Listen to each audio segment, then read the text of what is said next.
Et l'accessibilité, hein, c'est pour ça. tout le monde. Oui, Hein, oui.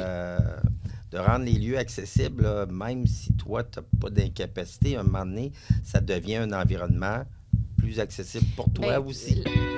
Ce balado est présenté par la Société de services financiers Fonds FMOQ qui vous rappelle que vivre en santé, ça commence maintenant.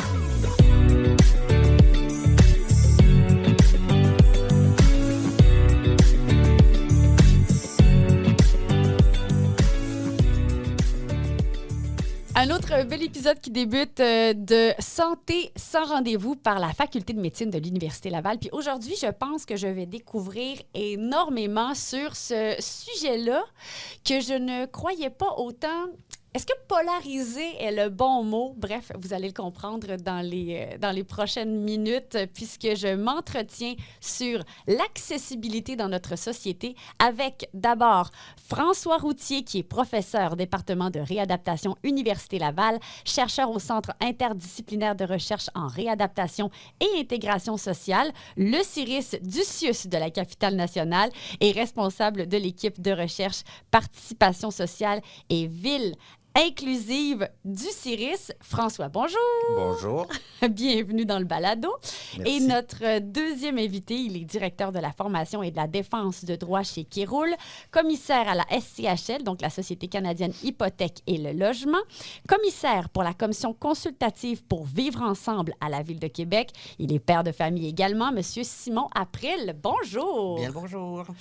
D'abord et avant tout, je veux connaître la raison pour laquelle vous avez choisi de vous orienter justement vers l'accessibilité pour le bien-être de notre auditoire et nous mettre en contexte. C'est moi qui débute. Vas-y. Bon, premièrement, je suis chercheur au CIRIS là, depuis une douzaine d'années. J'avais une recherche qui portait beaucoup sur des aspects cliniques d'utilisation de fauteuils roulants que j'ai transposés dans la ville. Et j'ai été rapidement confronté à ces aspects d'accessibilité des lieux physiques dans un premier temps. Et ça s'est élargi à d'autres aspects de l'accessibilité dont on pourra parler aujourd'hui, là, mais qui n'est pas que de l'accessibilité de l'environnement bâti. Là. Il y a plein d'autres volets de l'aspect auxquels il faut s'intéresser. Puis moi, je suis une personne handicapée de naissance, donc j'ai une maladie qui s'appelle l'ostéogenèse imparfaite. Donc, c'est une maladie des os de verre qu'on appelle. Puis, l'accessibilité, ça a toujours fait partie de ma vie. On n'appelait pas ça l'accessibilité quand j'étais jeune. On appelait ça « je peux-tu y aller ou pas? » Ah oui, Maintenant, hein? on a mis un mot là-dessus, donc c'est ça. Puis, il y a beaucoup de places que je ne pouvais pas aller, donc ça a été un combat là, depuis ma tendre enfance, que ma mère m'a montré à faire et que je poursuis maintenant, pas seulement pour moi, mais pour, je pourrais dire, mes collègues en fauteuil. Oui. Voilà. Je veux savoir d'abord et avant tout, justement, c'est quoi de l'accessibilité dans son ensemble? Tu sais, moi, je pense vite demain, je veux dire accessibilité pour les personnes peut-être à mobilité réduite, parce qu'on te voit, Simon, puis c'est ça, tu es en fauteuil roulant. Je pense à des rampes pour de l'accessibilité, mais je sais que ça va au-delà de ça. C'est quoi de l'accessibilité? Lorsqu'on parle d'accessibilité, en fait, là, au Canada, il y a une loi sur l'accessibilité depuis 2019. On est un peu en retard par rapport à plein d'autres pays, là, et par rapport à ce que l'ONU valorise là, en termes d'accessibilité. Mais c'est de rendre notre pays égalitaire pour tout le monde. Donc, l'accès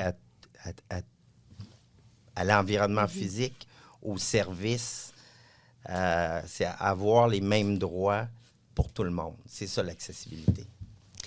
Puis, Simon, si c'est pas trop indiscret d'aller dans votre situation, vous disiez donc, c'est ça que vous êtes à mobilité réduite depuis handicapé depuis votre naissance. Les enjeux que vous avez vécus depuis que vous êtes jeune, c'est quoi? Est-ce que vous êtes à l'aise d'aller là, de m'expliquer à travers les années ce que vous avez vécu de positif ou de négatif quant à l'accessibilité quand on est en fauteuil roulant? L'accessibilité, c'est quand même général parce que, tu sais, on parle d'accessibilité, mettons, monétaire. Ouais. Ça peut être d'accessibilité de beaucoup de choses. Puis, dans le fond, ça a toujours été un enjeu parce que c'est l'activité, mettons, aux soins de santé, l'activité à beaucoup de choses. Puis, moi, ça a commencé, au début, je marchais. Mais à partir de l'âge de 5 ans, j'ai arrêté de pouvoir marcher. Donc, par la suite, la première étape que j'ai eu à vivre, c'est d'aller à l'école. C'est la première chose. Puis, aller à l'école, moi, je viens de la région, je viens pas de Québec. Donc, je viens d'un petit village qui s'appelle Cabano. Il ne serait pas content que je dise petit village, mais bon. Puis, la première chose que ma mère m'a montré, dans le fond, c'était pas de... Il n'y avait pas de transport adapté dans les années 80. Donc, ma mère s'est battue au début, sans que je le sache, pour que je puisse prendre l'autobus jaune, l'autobus scolaire normal. Et je me plais à dire qu'elle a exigé que le lift qu'on appelle dans l'autobus soit en arrière parce que les gens cool s'assoient en arrière. Ça, c'est drôle. Donc, une belle preuve d'intégration aux gens, aux jeunes. Puis, c'est aussi une attitude, dans le fond, parce que tu as l'activité, mais il faut que tu te fasses accepter là-dedans. Puis, tu veux pas, tu vas à la maternelle au début, bien, tous les amis, entre guillemets, ont les questions. C'est qui, lui? C'est quoi? Puis maintenant, aujourd'hui, dans ma vie, j'ai les mêmes questions parce que mon garçon il est à la maternelle. Donc, j'ai les mêmes questions, mais adulte. Pourquoi il est petit puis il a de la barbe? Donc, tu sais, ça, c'est une activité puis une approche aussi, puis une acceptabilité aussi. Mais l'activité, parce que tu as l'activité que tu peux aller à quelque part, puis est-ce que tu as les moyens d'aller à quelque part, puis la manière d'y aller aussi. Donc, c'est très complexe. Ce matin, on parlait justement avec une ville qui veut rendre leur commerce accessible. Je leur expliquais, oui, tu peux rendre le commerce accessible, mais il faut bien que tu te rendes au commerce. Donc, il faut bien cibler la manière de faire l'activité. Donc, avoir un réseau de transport accessible, avoir des trottoirs accessibles, pouvoir rentrer dans un établissement accessible. Donc, c'est beaucoup ça. Mais une fois que tu es rentré dans le commerce, est-ce que tous les services sont accessibles aussi? Est-ce que le personnel est formé pour avoir une approche, mettons, être à l'aise avec une personne handicapée? Des fois, on a beaucoup de préjugés, on n'ose pas le dire, on n'ose pas poser la question, puis ça dépend. Dans les personnes handicapées, il y a des gens qui veulent en parler, il y a des gens que ça leur dérange pas d'en parler, puis il y en a d'autres qui veulent pas en parler. Donc ça, c'est à plusieurs niveaux.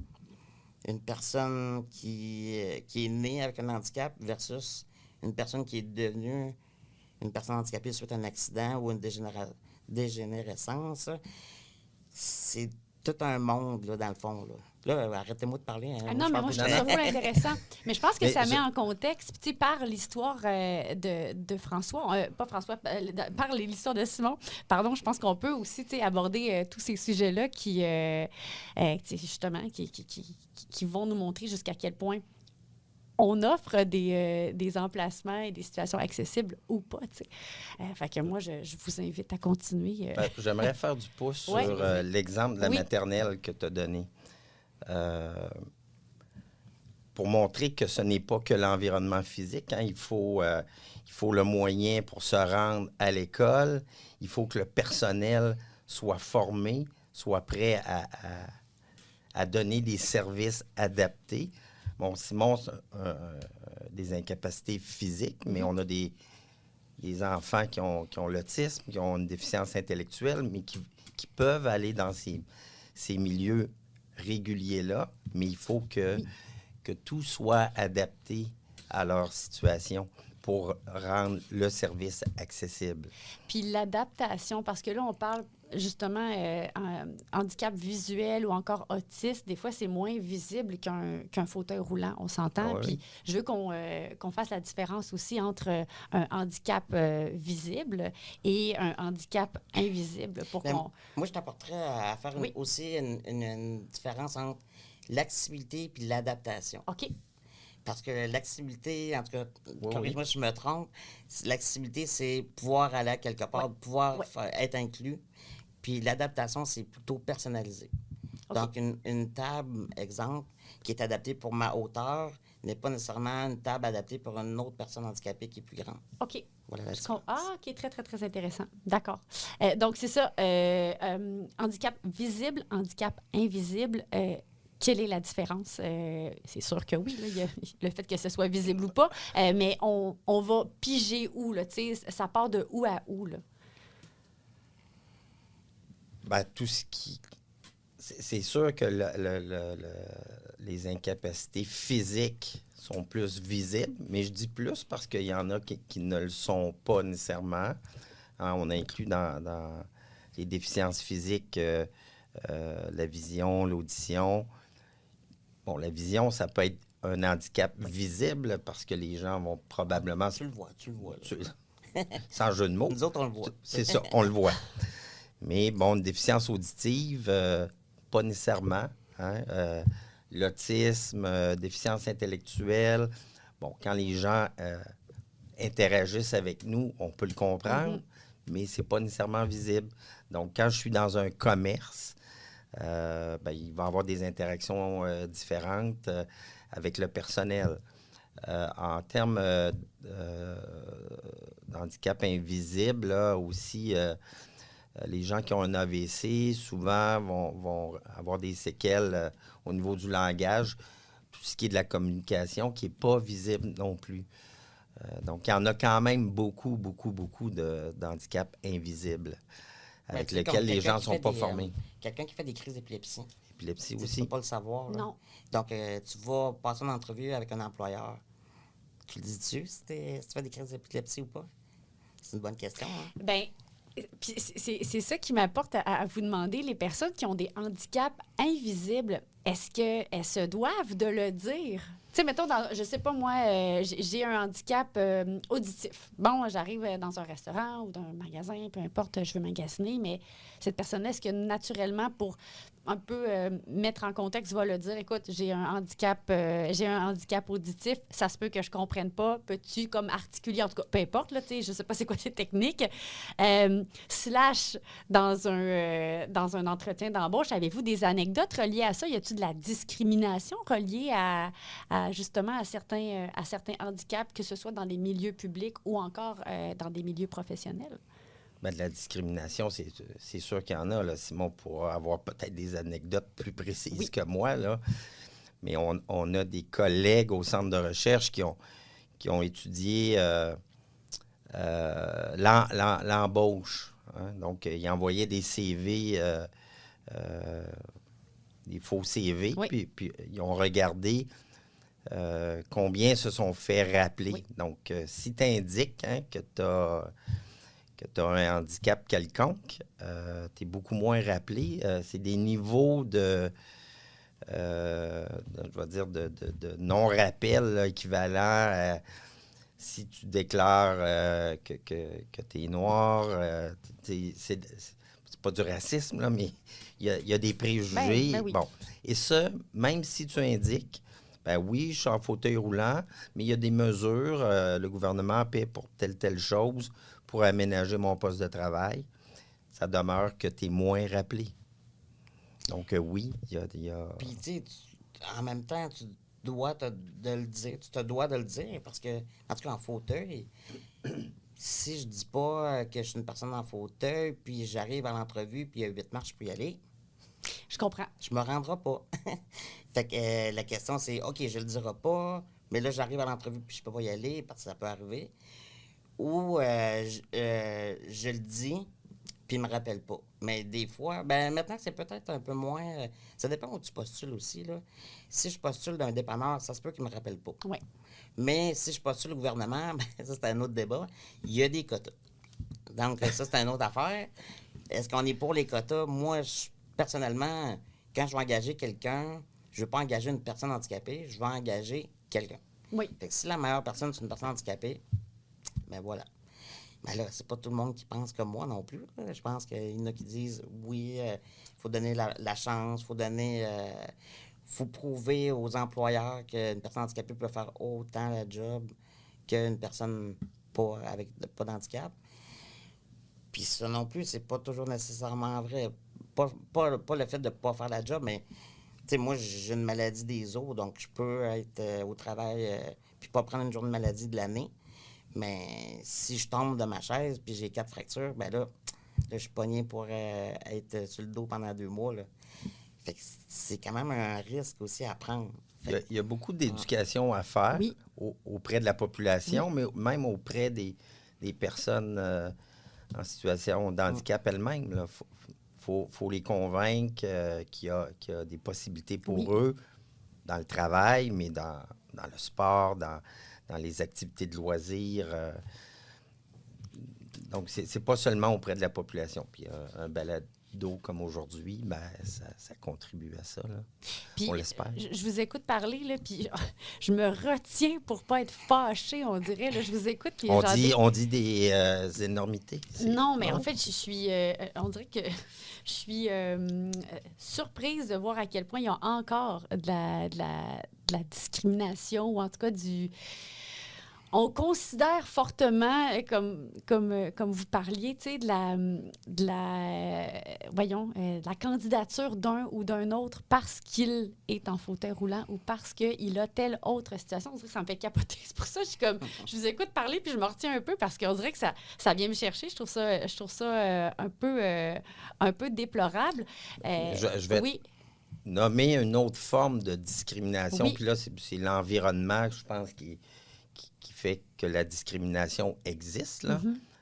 Mais tu veux aller... tu es en fauteuil, tu veux aller sur la rue Saint-Joseph, tu veux aller sur la rue Cartier, ben, tu n'as pas le même accès à l'ensemble des commerces Ouais. qui sont là comme les autres, là. Ça naît de la discrimination. Tout à fait. Là, c'est pas les gens qui discriminent eux-mêmes, mais l'environnement physique comme il est Oui. fait que tu n'y as pas accès.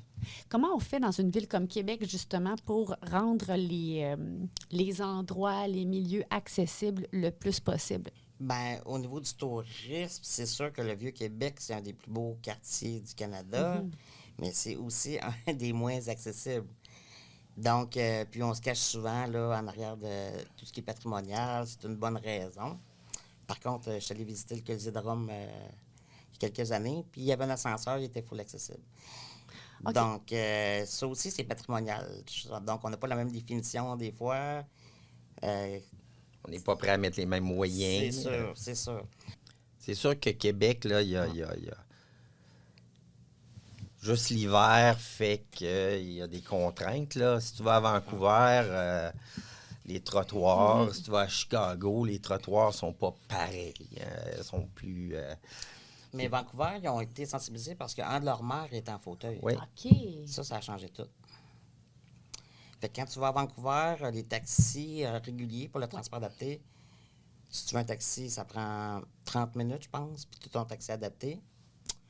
Les trottoirs, c'est sûr qu'ils n'ont pas les hivers qu'on a, donc ça, Non. c'est différent aussi. Mais je suis allé dernièrement, là, il y a un mois, puis je me posais pas la question si c'était accessible ou pas. J'y allais. Ouais. OK. Fait que ça, c'est différent, là. OK. Puis, si... Mais oui. j'aimerais ajouter, je crois, puis tu confirmeras, là, que la Ville de Québec fait quand même beaucoup d'efforts. C'est une préoccupation. Il y a des gens au sein de l'organisation municipale qui sont dédiés à l'accessibilité sous différentes formes. Ben, on a un élu responsable de l'accessibilité C'est ça. universelle qu'il n'y a pas ailleurs, là. Fait que c'est déjà une belle preuve. Donc, Dans la ville de Québec? Oui, il y a un OK. élu qui est dédié à ça. Et dans l'opposition, il y a quelqu'un qui a ces préoccupations-là aussi. Notre équipe de recherche a une douzaine de partenaires, dont la Ville de Québec. On a une personne dédiée Ouais. avec qui on interagit, je ne dirais pas sur une base quotidienne, là, mais au moins toutes les semaines, on a des interactions avec cette personne-là. Et actuellement, on a des projets actifs avec la Ville de Québec pour améliorer les choses. Une formation à l'ensemble des employés de la Ville sur c'est quoi l'accessibilité universelle et qu'est-ce que ça change ou ça devrait changer dans leur travail. On va débuter avec eux à l'automne un projet sur une mise à jour de leur guide d'accessibilité universelle qui existe depuis près de 20 ans. 2010, je pense. 2010, OK. bon, donc plus 14 ans. Et là, ils ont c'était très environnement physique. Et bien là, il y aura des fiches sur d'autres aspects d'accessibilité, donc pour avoir des fiches sur comment recevoir un citoyen quand je lui rends un service, quand il vient chercher un permis, etc. là. Et- Donc, il y a une préoccupation. Oui, puis est-ce que c'est récent ou ça fait longtemps Non, là, ça qu'il fait y a des longtemps. efforts comme ça? OK. Non. le guide là, date de 2010. Là. C'est ça. En 2010, on collaborait avec eux. Là. Mais c'était beaucoup fauteuil roulant. Ouais. OK. C'était beaucoup fauteuil roulant, puis c'est ce qu'on regardait toujours avec l'accessibilité. Maintenant, tout ce qui est déficience visuelle, déficience auditive aussi, de l'accompagnement. Puis maintenant, on parle de mobilité réduite. Fait que donc, on n'inclut pas nécessairement juste les personnes en fauteuil. Non. Donc, ça peut être une femme avec... mais un parent avec une poussette, Oui. ça peut être une personne âgée. Même, on faisait la blague, on disait quelqu'un qui est en état d'ébriété est en mobilité réduite. Ben, par rapport à son... On essaie de pas trop les aider. Mais non, ça, c'est une autre affaire. Et puis, dites-moi, est-ce que les gens qui ont un handicap invisible, est-ce que c'est au quotidien, puis je veux rien enlever à ceux qui ont un handicap visible, mais est-ce que c'est plus compliqué ou plus difficile pour eux de se faire valoir? Je ne sais pas si c'est l'expression qui est bonne. Je pense que c'est mais moins comprenez-vous bien ce que je veux compris. dire? là. Oui, c'est ça. Hein, bon, on a eu des publicités à la télé, il me semble, il y a quelque temps, où il y avait une personne, peut-être, je pense qu'elle était aphasique, qui voulait avoir des services à l'épicerie. Ben, c'est pas bien compris, effectivement. Puis justement, c'est quoi la formation? Là, vous parlez de la formation à la Ville de Québec, justement, sur l'accessibilité. C'est quoi la formation qu'on peut offrir à ses employés si on est chef d'entreprise pour optimiser, justement, une meilleure accessibilité? À la base, il faut savoir que... En tout cas, moi, la base que je prends, c'est le crédit d'impôt aux personnes handicapées au gouvernement fédéral. Donc, on avait travaillé avec les organismes et les gens du fédéral pour déterminer qui avait le droit. Donc, ils ont calculé que ça prend 14... Il faut que tu aies besoin de 14 heures par semaine pour pallier ton handicap. OK. Donc, ça te prend 14 heures de plus pour t'habiller, manger, te déplacer, etc. Ça compte. Donc, à partir de là, tu as un crédit d'impôt personnes handicapées au fédéral. Donc, tu t'inclus comme une personne handicapée. Donc, on pourrait parler quelqu'un qui est diabétique. Oui. Donc, c'en est un handicap invisible. Donc, quelqu'un qui est diabétique de type 1 est une personne handicapée au sens de la loi. Par contre, là, je veux dire, comment on dit ça un employeur? Bien, c'est de la formation, dans le fond, à plusieurs niveaux. Oui. C'est soit le personnel d'accueil, soit les gestionnaires, soit... Donc, c'est tout l'échelon d'une entreprise qu'il faut changer la culture. Puis, à la base, faut la sensibiliser, mais il faut démystifier tout ça. Oui. Parce que, dans le fond, des fois, on a peur de déplaire, on a peur de ne pas dire le bon mot, on a peur de l'approche.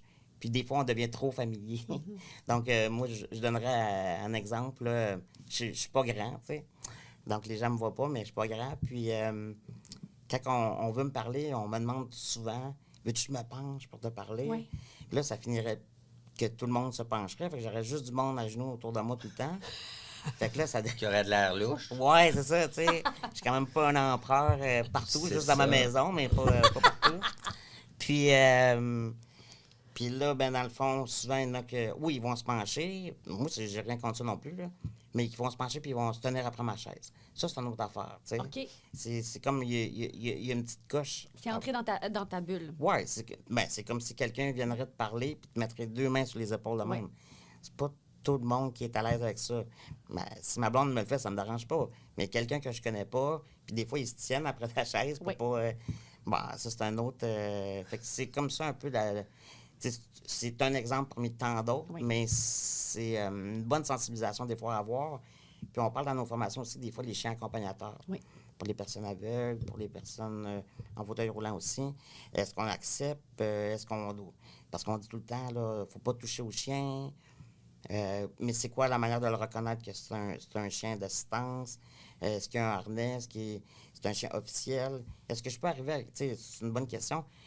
Moi, j'ai un trouble d'anxiété, puis c'est ma perruche sur mon épaule qui me permet de diminuer mon anxiété. Est-ce que j'ai le droit d'emmener ma perruche partout? C'est des bonnes questions. Le chien d'assistance, je pense qu'on... Il est accepté. Il est accepté, Oui, c'est mais... comme- Même, ouais. bon, c'est ça. Il y a des écoles de chiens. C'est dans la loi, je crois, même, là, qui doit être accepté partout. Oui. Il y a 2-3 places. Je pense d'une cuisine de restaurant, d'une salle de chirurgie, des affaires comme ça, là, c'est pas mal compréhensible.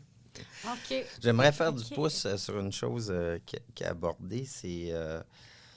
Ben, finalement, c'est le crédit d'impôt pour personnes handicapées C'est ça, au c'est que fédéral. la personne qui est diabétique ou peu importe, elle, faut-tu qu'elle vende sa salade à l'impôt, au gouvernement, justement, Ben, pour avoir accès à ce Ben, crédit-là? c'est pas au gouvernement qui a à vendre sa salade, c'est à son médecin. OK. Donc, tu dois faire compléter un formulaire. Bon, ça peut être d'autres personnes que des médecins, là, mais ça dépend des conditions. Probablement que pour le diabète, c'est juste un médecin, mais si tu as des problèmes de mobilité, ça peut être un ergothérapeute, un physiothérapeute, là, bon, peu importe. On sait qu'au Québec, ce crédit d'impôt-là est beaucoup moins demandé. Puis ça a un impact fort important. C'est que ce crédit d'impôt-là, c'est la base pour plein d'autres services, crédits. Par exemple, le régime d'épargne et études invalidité. Oui. Donc, si tu n'as pas le crédit d'impôt, ben, tu ne peux pas avoir accès au régime. Puis les gens ne demandent pas parce qu'ils ne savent pas que ça existe? Il y a une méconnaissance. Puis il y a la perception de ben moi, je ne suis pas handicapé. Je ne demande pas le crédit de personne handicapée. Je ne suis pas handicapé. Hein?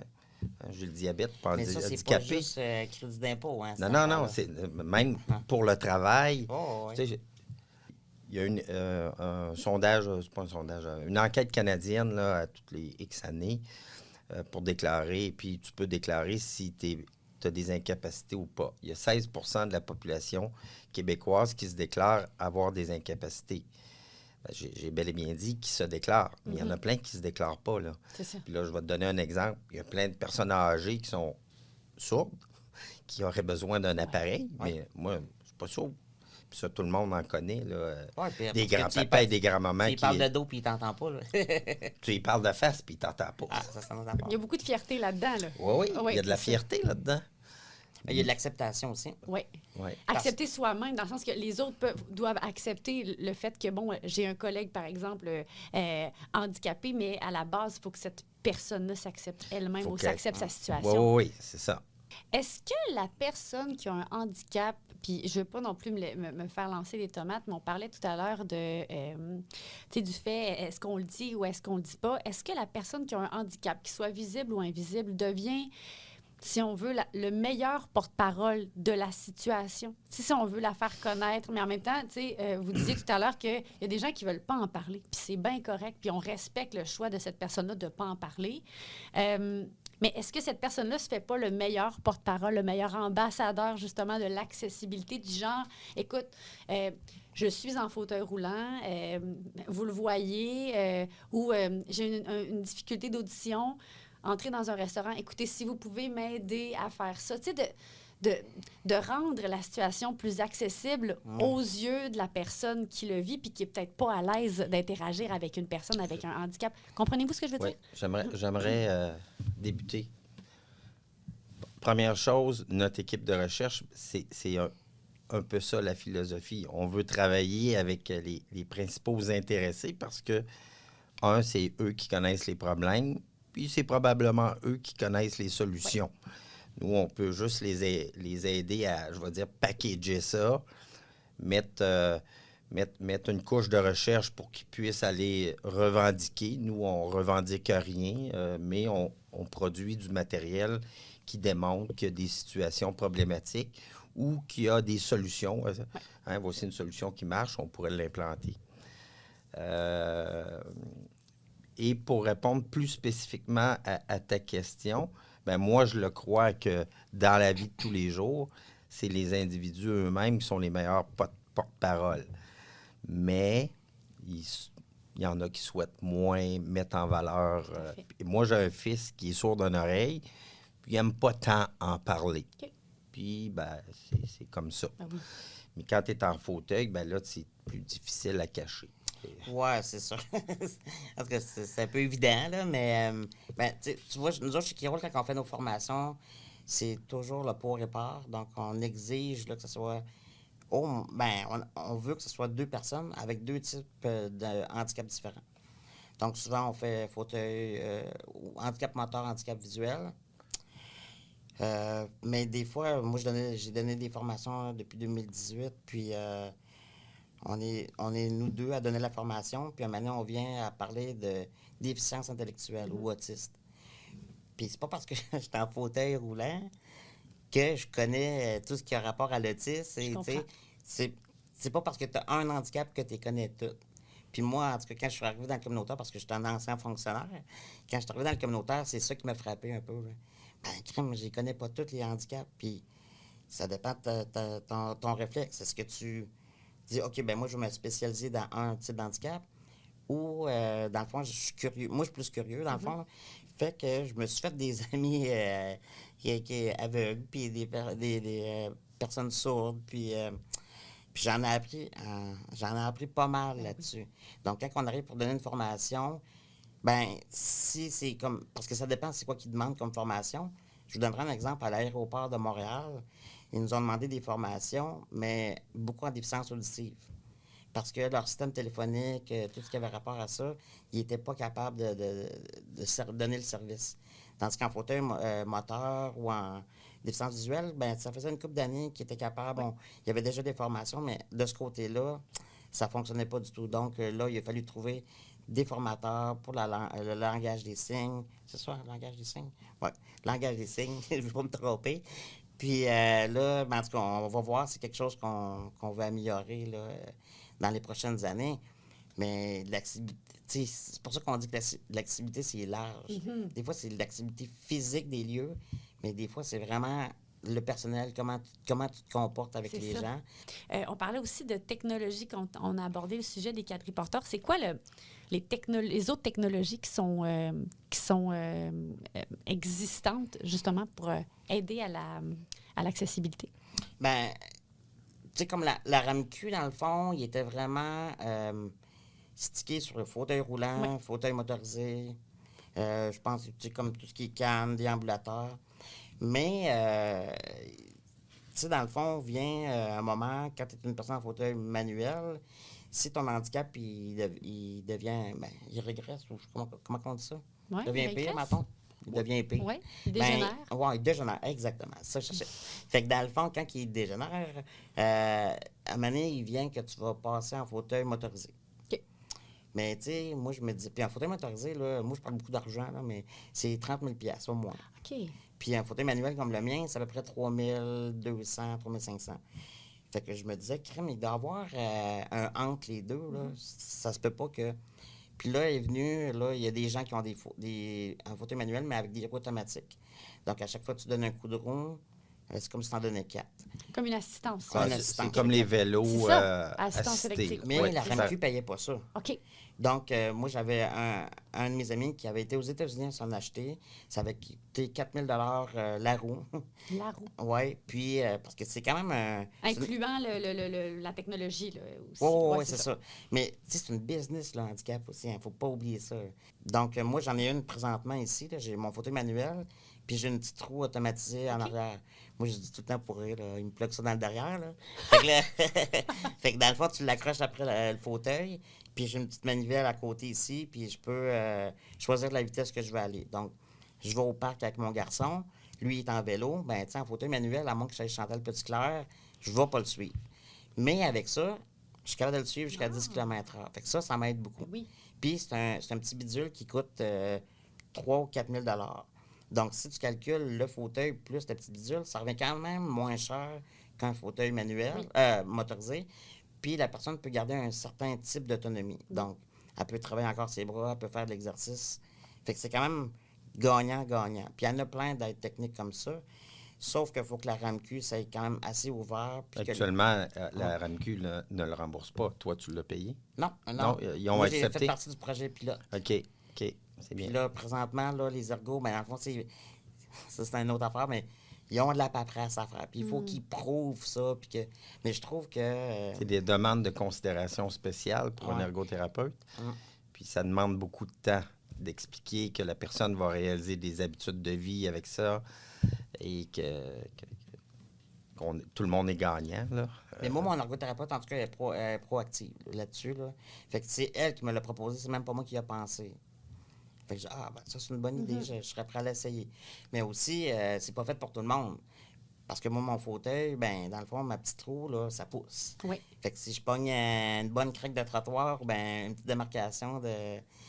Ben, je suis mieux de savoir l'utiliser parce que je vais me ramasser sur le ventre ou des choses comme ça. Fait qu'on ne veut pas non plus donner ou prescrire des choses à des gens qui vont se blesser, non. Je comprends. Donc, tu sais, il y a toute une question d'adaptation à la nouvelle technologie là-dessus. Puis tout ce qui est aussi commande vocale ou pour les personnes en déficience visuelle, là, le système JAWS, dans le fond, que tu reçois un Word ou tu sais, quelque chose comme informatique, puis ça lit tout pour eux autres. Puis je sais pas si vous avez déjà Comme entendu... sur leur téléphone. Puis ça lit vite. Moi, ça m'étourdit bien. Ah oui? raide, là. Oui. Je connais pas ça du tout. Ben, dans le fond, c'est que tu reçois un document, puis il te lit. C'est comme un curseur qui te lit comme ça. Ah, OK, oui, je comprends. Mais à vitesse grand V, là.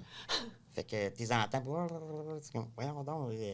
Bon, les autres sont habitués. Faut puis, rester Et concentré. même pour les courriels, là, Ouais. René, Ouais. il prend tous ses courriels. Ouais. Là, il est ouais. une personne aveugle avec qui on collabore, là, mais il reçoit ses courriels OK. comme toi puis moi. Là. Puis, puisque je vous... Ça n'existait pas il y a 20 ans. C'est là, ça.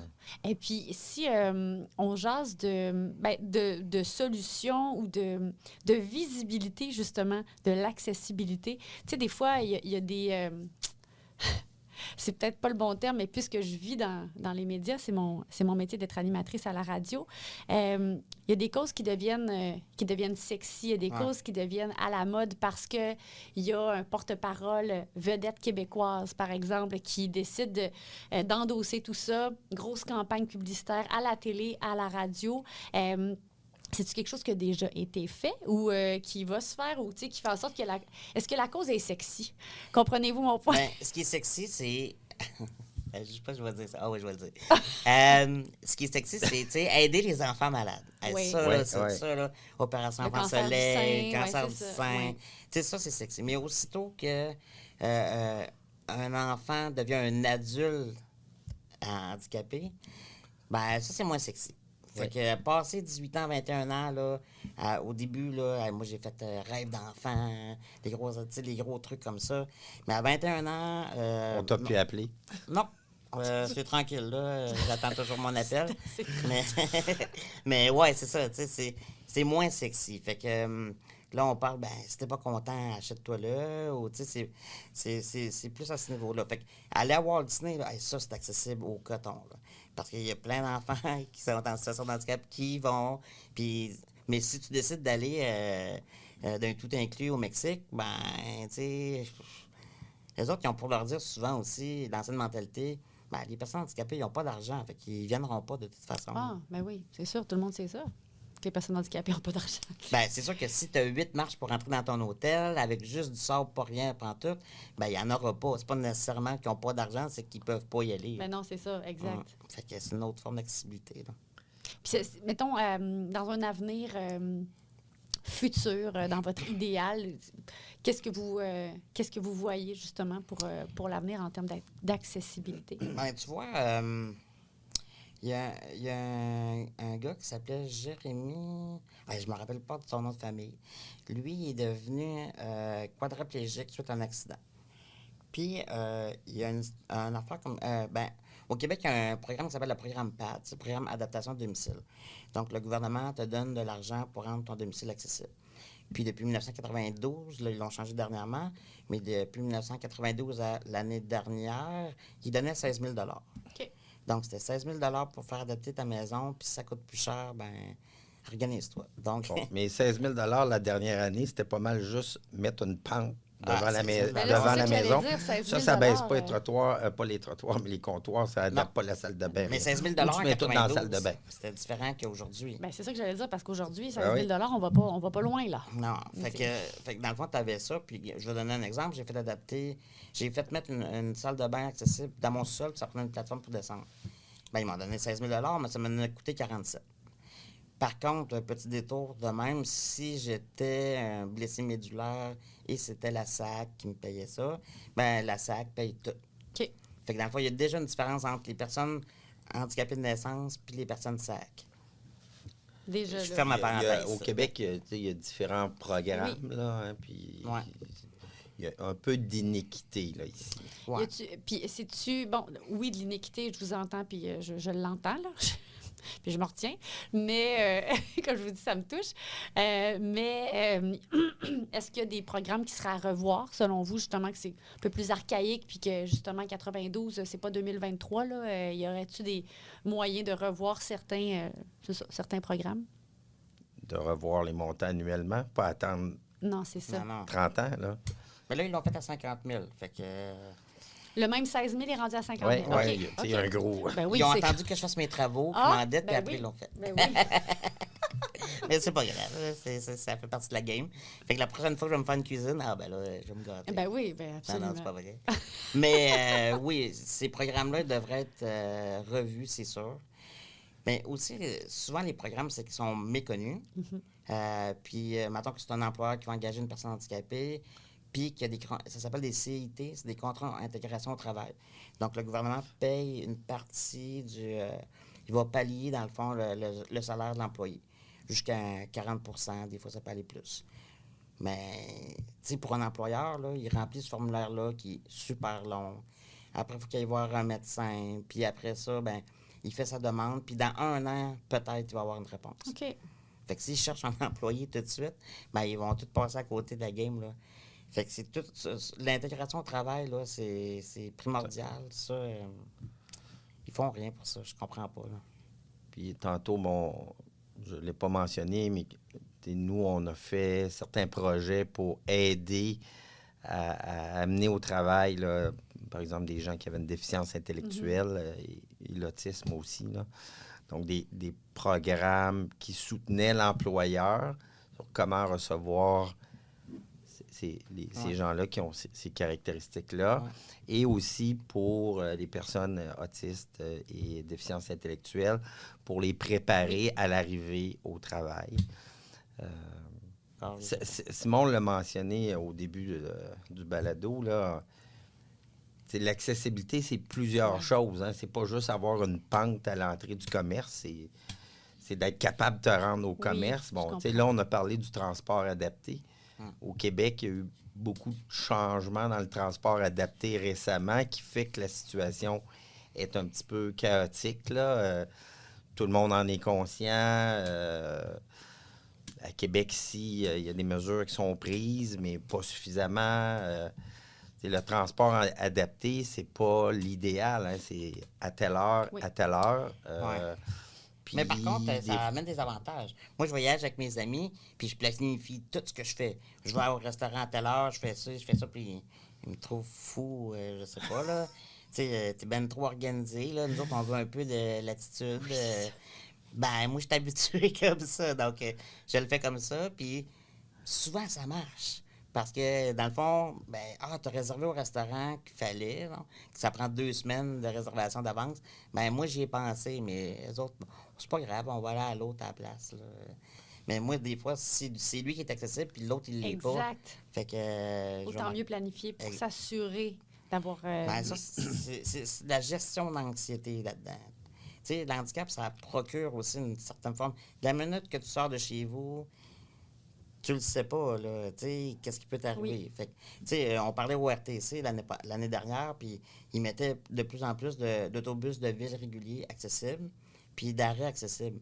Mais il faut toujours bien se rendre à l'arrêt. Fait que c'est ça qui est la difficulté. Donc, en plein hiver, je vais pas me lâcher lousse là-dedans. Puis, en festival d'été, mettons, je pars de chez nous, puis je rentre dans l'autobus accessible, puis c'est plein. Fait que j'attends la prochaine. C'est plein parce que c'est pas juste un autobus accessible ou parce que non, mais elle est accessible, mais elle est pleine de monde. C'est ça. Ouais. Ou parce qu'il y a une place de personnes handicapées. Ou il y a déjà une personne handicapée là. Fait qu'il faut que j'attende la prochaine. Ben, au mois de janvier, je vais pas me risquer ça. Non, je comprends tout à fait. Fait que faut que tu diminues ton anxiété au maximum, puis pour vouloir avoir du plaisir à sortir, je veux dire, à un moment donné, sinon tu vas rester chez vous, là. Fait que c'est un peu ça, tu sais, puis là, tu vas t'isoler, puis bon, c'est une roue qui tourne. Là, je fais du coq à l'âne, mais le télétravail a changé beaucoup de choses, par exemple. Ben, je m'en allais là, justement, et ça doit aider, ça, Je là, sais, le j'ai lu tes télétravail. notes. Non, c'est pas vrai. Ah, je l'ai même pas écrit. C'est pas vrai. Non, mais ça doit aider, justement, tu sais, en plein mois de janvier, pas aller prendre le transport adapté, c'est parce qu'à un moment donné, vous avez un travail à faire aussi, puis vous voulez pas non plus avoir l'impression que votre employeur est toujours en mode « bon, j'accepte » et tout ça, tu sais. Je comprends que nous aussi, tu sais, vous voulez faire votre travail comme il faut. Fait que c'est ça, le télétravail a dû... Oui, bien, on avait une réunion avec la Ville de Québec qui ont... ça s'appelle, on l'a-tu dit tantôt, la TCAU? Non, hein? Ah, ça me dit rien. La TCAU, c'est la table de concertation Accessibilité universelle de la Ville de Québec. Fait qu'il y a tous les acteurs de l'accessibilité qui sont autour de la table. Puis, j'avais demandé un transport pour arriver à cette réunion-là à 9h. Et il y avait des élus de la Ville. Puis, ils sont venus me chercher chez nous à 9h30. Donc, tu sais, il y a des réunions que tu peux... Ouais, c'est ça. Mais au moins, ils vont le voir, là, que ça marche pas, cette affaire-là. Fait Finalement, c'est parfait. ouais, c'était stagé. Non, c'est pas vrai. Mais, tu sais, il y a beaucoup de réunions que tu peux faire en télétravail maintenant. Fait que, tu sais, des fois, puis c'est pour tout le monde aussi, là. Oui. Tu peux te taper 4 réunions d'une journée parce que tu es en télétravail. Fait que ça fonctionne comme... Moi, l'entreprise qui roule pour laquelle je travaille, on a ouvert un bureau à Québec à cause du télétravail. Parce que dans le fond, sinon, les bureaux étaient juste à Montréal. Mais là, en tant qu'organisme provincial, ben, on peut s'élargir à ce niveau-là. Donc, moi, je peux travailler de Québec pour eux à Montréal. Puis, je monte à Montréal une fois par mois. Puis, voilà, tu sais, ça s'organise, là, dans le fond. Fait que là, présentement, je travaille avec la Ville de Montréal pour la rendre accessible, mais je suis à Québec. Simon, je veux qu'on parle encore de vous. C'est plate, hein? Vous êtes devant moi, puis je suis curieuse, fait que j'ai plein de questions. C'est écrit dans mon document de recherche que vous êtes père de famille. Bon, déjà là, d'être à mobilité réduite, ça doit être un défi en soi. Quand on devient parent, comment ça se passe? Ben, la première affaire aussi à vérifier, c'est que moi, j'ai une maladie génétique. Oui. Puis, j'accepte très bien mon handicap, puis je vis très bien avec. Par contre, je ne tiens pas nécessairement à ce qu'une autre personne, dont mon enfant, ait cette maladie-là. Donc, on a fait quand même des tests génétiques. Moi, ma copine, parce que j'aime beaucoup les défis, là, ma copine est immigrante. OK. Donc, ma copine, elle a immigré ici en 2001. Elle est italo-belge. Et avec ses parents et tout. Donc, on s'est rencontrés en 2006. Puis, on sait beaucoup que le gène, c'est sectoriel. OK, c'est-à-dire? Ça veut Ben, dire- moi, je le sais. Ça veut dire quoi, Ça sectoriel? veut dire, comme, mettons, au Saguenay. OK, Je sais OK. pas le Oui, nom oui. de la maladie, là, mais Ben, une il maladie y a aussi. des dystrophies particulières Ouais. au Saguenay. Oui. Ouais. Puis, moi, ma maladie, il y a beaucoup ça dans le Bas-Saint-Laurent. Puis, et dans le nord de la France. OK. Donc, ça vient du nord de la France. Donc, ma copine, ben, ses parents sont italiens, donc elle n'avait pas ce défaut-là.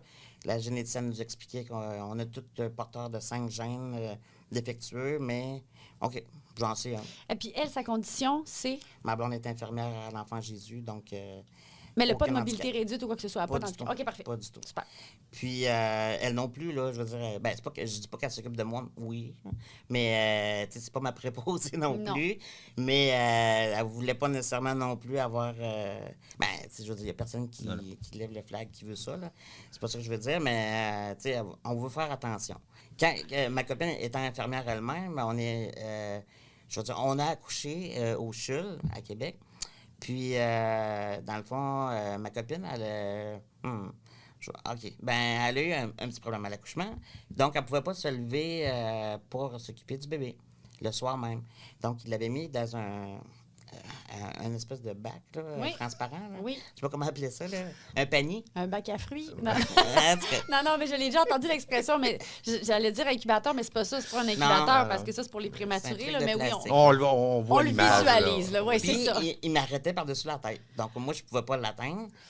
Même tu avais de la misère à le voir. Non, bébé. je le voyais que c'était transparent. Fait que, mais je ne pouvais pas l'atteindre. Puis, donc, il n'y avait pas d'équipement accessible pour un parent en situation de handicap. Puis, ma copine, elle ne pouvait pas se lever. Donc, l'infirmière qui était avec nous au début passe la soirée avec nous. Puis, ce qui est arrivé, c'est que quand il y a eu le changement de chiffre à 11 h, la nouvelle infirmière, super pas sensibilisée, rentre puis dit « Bon, le bébé, il ne pourra pas rester avec vous pour la nuit. » Fait que là, parce que dans le fond, on pouvait pas bon. Puis j'ai dit, OK, mais il n'y a pas quelque chose, une solution qu'on peut trouver. Non, c'est direct. Parce que si, mettons, le bac avait été à votre hauteur, vous auriez pu le prendre, le bébé. Exact. Juste ça. Oui, juste ça. Donc, la solution, c'était de trouver une table plus basse. Ben c'est ça. C'est ça, j'avais dit. C'est sûr, mais là, c'était pas le temps. Ça a l'air qu'il n'y avait pas le temps de trouver une solution. Mais, tu sais, là, l'infirmière, elle sort. Fait que là, ma blonde, elle pleure sa vie, tu sais. Ben, là. Fait que là, bon, mon premier rôle de père, ça commence sec, mais c'est ça, tu sais. Fait que là, je m'en vais au comptoir des infirmières, mais le comptoir est bien sûr trop haut. Fait qu'ils ne me voient pas, j'attends 10 minutes. Fait que je décide de rentrer dans le comptoir des infirmières. Puis là, j'explique ça. Fait qu'on me demande de sortir, je ne sortirai pas. Vous allez pas me voir. Fait que, bon. Fait que je rentre là-dedans. On discute. Puis là, il y a une infirmière là-dedans qui réagit, qui fait « Mais ça n'a quand même pas de bon sens. Juste parce qu'on n'a pas l'équipement, on peut pas faire ça. Ça marchera pas, là. » Fait que là, s'ensuit un débat. Là, j'ai sorti, par exemple. Là, s'ensuit un débat. Puis 5 minutes plus tard, un infirmière qui est rentré. Puis, ben dans le fond, on a juste pris le bac. Je fais des guillemets avec mes doigts. Le bac, puis on l'a mis dans le lit à ma blonde. Il y a des rebords, tout ça. Oui. Donc, c'est quand même assez simple. Dans le fait. Ben oui, c'est ça, dans Pour le ça, je fait. disais, il fallait juste trouver un support plus bas. Exactement. Fait que, ben dans le fond, il y a peut-être une méconnaissance, puis là, on parle du personnel hospitalier aussi, là. Donc, une méconnaissance, une formation, il y a quelque chose, là, puis je peux pas croire que je vais être la dernière personne avec un handicap qui va avoir un enfant, là. Ça devrait arriver dans les prochaines années aussi. Donc, j'avais un sac ventral. Ça m'aidait beaucoup parce que je pouvais pousser mon fauteuil en même temps que d'avoir mon enfant sur moi. Puis quand il est petit, c'était bien. Mais quand il a passé l'âge de 8 mois, là, je commençais à plus être capable de le prendre. Fait que là, c'était un autre problème, puis tout ça. Puis, mais, tu sais, il y a eu des situations où c'était facile, d'autres c'était plus difficile. Il a commencé à marcher en grimpant sur ma chaise. Mais regarde, il est tellement à l'aise avec ma chaise que hier, j'étais assis sur le fauteuil, puis il a embarqué dans ma chaise, puis il est parti avec. Sauf que là, moi, j'avais plus de fauteuil. Non, c'est ça. Fait que là, j'étais comme pogné. Fait que il y a des bons puis des mauvais côtés. Oui. Mais il y a Tu des fais des bons. mauvaises blagues, là, des fois. Là. Pour lui, c'est même pas une blague. C'est comme... l'autre jour, je suis allé à son pique-nique vendredi dernier pour la fin de la maternelle. Donc, on a fait ça dans un parc, puis il y avait tous les enfants, puis les amis, puis il est arrivé, parce qu'il est très expressif, là, un peu trop. Puis il dit « Ah, regarde, c'est lui mon père, l'handicapé, là, qui a une barbe. » Puis il disait ça à tout le monde, mais tu sais, pas méchamment, fièrement. Ben il était oui. fier. C'est juste qu'il utilisait des termes assez Assez rough. rough.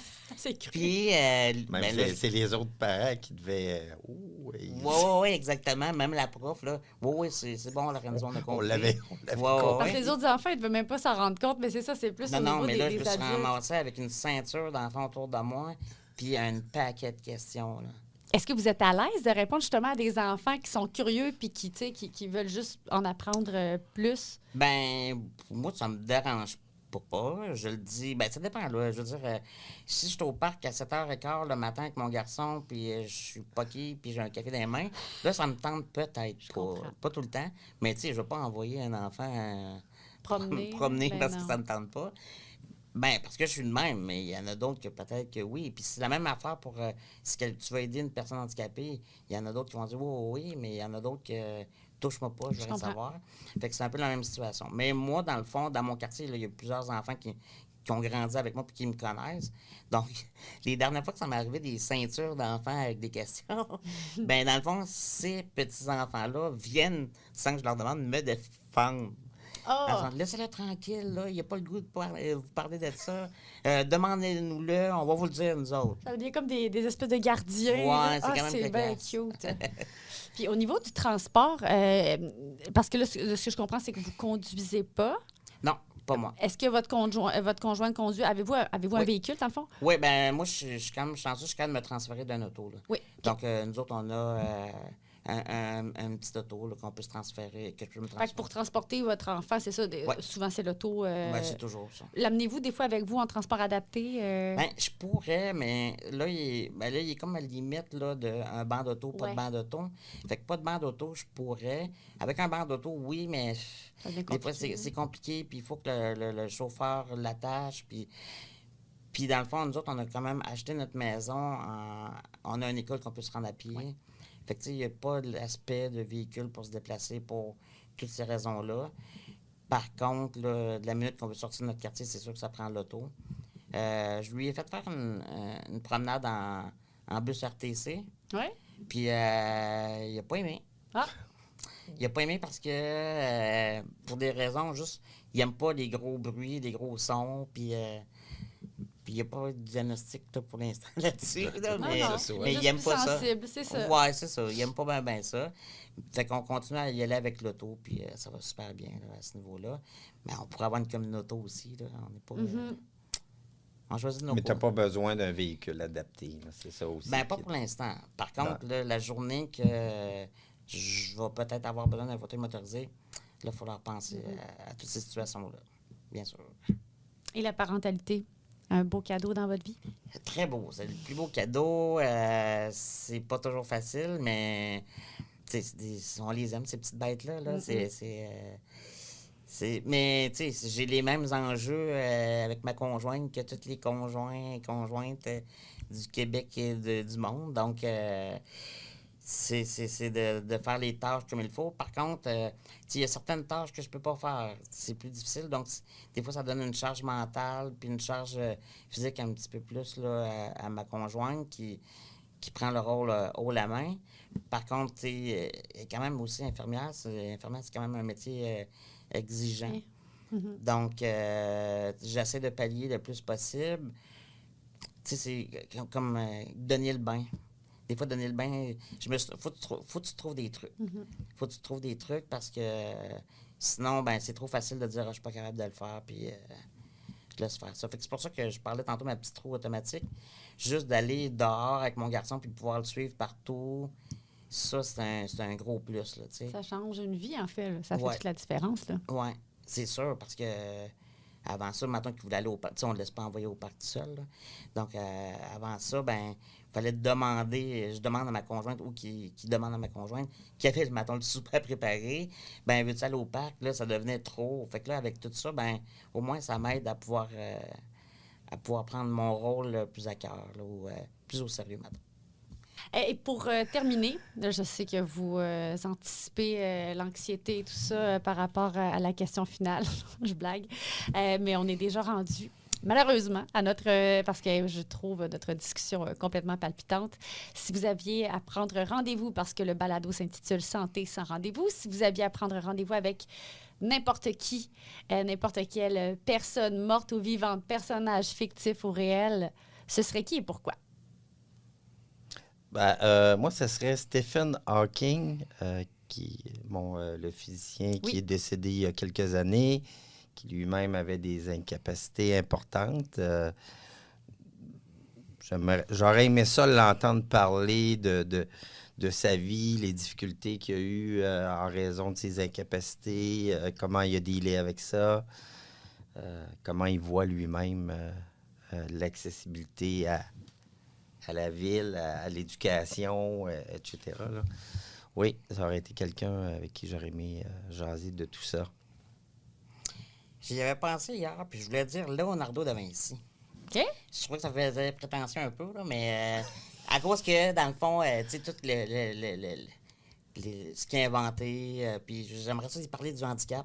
Fait que si on recule de 500 ans, puis on y parle déjà de l'accessibilité et de l'handicap, bien peut-être qu'aujourd'hui, le Vieux-Québec, il serait accessible.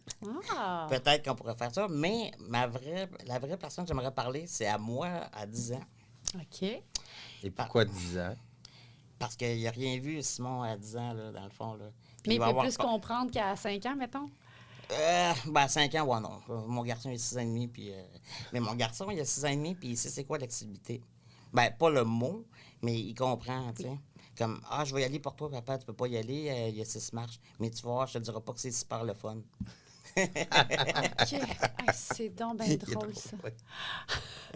Fait que la personne à qui vous voudriez vous adresser, c'est vous-même à Ouais. l'âge de 10 ans. Ouais. Pourquoi? Ben, parce que je vais avoir beaucoup de défis à relever, puis il y a certains défis que peut-être que je ferais pas la même chose. Puis, avec les connaissances que j'ai aujourd'hui, ben, je pense que je pourrais très bien m'outiller pour faire je vais pas dire une meilleure démarche, parce que je suis la personne que je suis, parce que j'ai fait ce chemin-là. Mais par contre, je donnerais des trucs là, pour faciliter le tout. Puis que dans le fond, de ne pas se mettre tant de pression que ça parce que tu veux réussir, puis tu veux que les gens ils te trouvent bon, mais dans le fond, c'est juste toi là, qui dois aimer ce que tu fais. Là. François Routier, Simon April, je vous remercie énormément pour cette belle rencontre. Honnêtement, j'aurais pu m'entretenir avec vous encore pendant super longtemps. C'est un sujet qui m'était plutôt inconnu et que je découvre. C'est impressionnant. Puis vous êtes tellement sympathique que ça rend la chose encore plus accessible pour ne pas faire un mauvais jeu de mots. Alors, merci beaucoup de votre présence. Merci de l'invitation.